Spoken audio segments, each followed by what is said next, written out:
Now, in terms of what effect this might have, at least until the Supreme Court overrules it, the judge ordered the Postal Service to reverse any instructions for mail carriers to leave mail behind at postal facilities, to stop requiring trucks to leave at set times regardless of whether the mail is ready, and to allow return trips to distribution centers to ensure timely delivery. Now, these are some of the changes that long-serving postal employees have gone on the record in any number of awesome reports on this by a lot of different outlets saying it makes absolutely no sense that these restrictions have put in. I know what needs to be done to deliver the mail. These are completely artificial obstacles that are being set up. And additionally, and this is potentially even more directly linked to the ability to handle the surge in mail-in ballots, the USPS must also treat all election mail according to first-class delivery standards and replace or restore the equipment required to do that. Any request to reconnect or replace any decommissioned or removed sorting machine must be directed through the court for approval unless the USPS has already approved it. So you don't get to treat ballots and things like that like junk mail,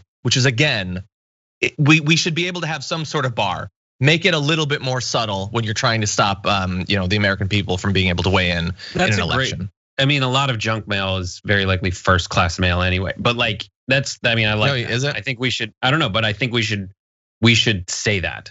Trump is treating, I mean, I think that should be on t-shirts and posters, Trump is turning your ballots into junk mail. We want to treat it right, because obviously we do, but he wants junk mail, and he wants to treat it like junk mail. And there were standards before, like all the extent to which I get frustrated with like how a politician feels they need to sound when giving a speech. Basically, all that is Mike Pence. Which just like, I'm gonna do this, and the Ted Cruz and all that. At least there were certain things that they wouldn't do because they understood what it would mean for democracy. And the easiest way to typify this is Jeff Sessions was the biggest bootlicker, corrupt, racist shill. But even he, when it came to like the Russia investigation, was like, this would be too corrupt. And Trump has no problem with that. And truly, like there's some certain criticisms Trump gets for assigning people to be in charge of certain commissions that I think are illogical. In my opinion, it's fine to put someone in charge of a commission who typically is not like a career bureaucrat, or has criticized that. Like put someone in charge of a regulation, a body that puts out regulations who has been against regulations.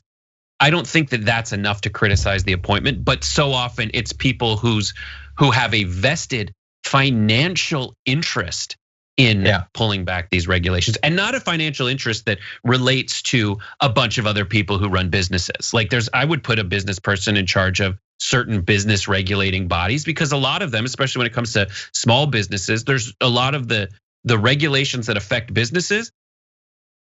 The big businesses have a way to get around it, and the small businesses get completely like torn apart by them because they're held to the same standard. I think you can put a small business person in charge of a business regulating body because there needs to be representation from them. But in terms of what Trump has done, putting Louis DeJoy, who has a financial interest in having the responsibilities of the post office farmed out to a company that he runs and owns.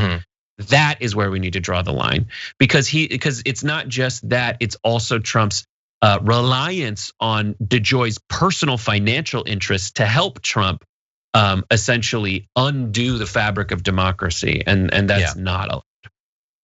Yeah, I mean, it's multiple levels of financial conflicts of interest, both in terms of where he has worked in the past, where he will immediately go back to working when he's out of the Trump administration, but also his past donations, seemingly buying this spot. I disagree to some extent. I think, look, if you want to say that simply being opposed to the core mission statement of an agency, I would say maybe that shouldn't cause you to be sort of unqualified for it, although I'm not even sure I get to that. But to say that it's not enough to be criticized, like, if you're putting like a guy who represented like the fossil fuel trade union or something like that as the head of the EPA, I think that definitely merits criticism at the very least. And DeJoy, thanks to his actions, and God help him if we ever get access to the communications that almost surely plotted this out. This seems like maybe it's not breaking laws. But it certainly seems like it should be breaking laws to do this, to so manipulate an agency like the Postal Service.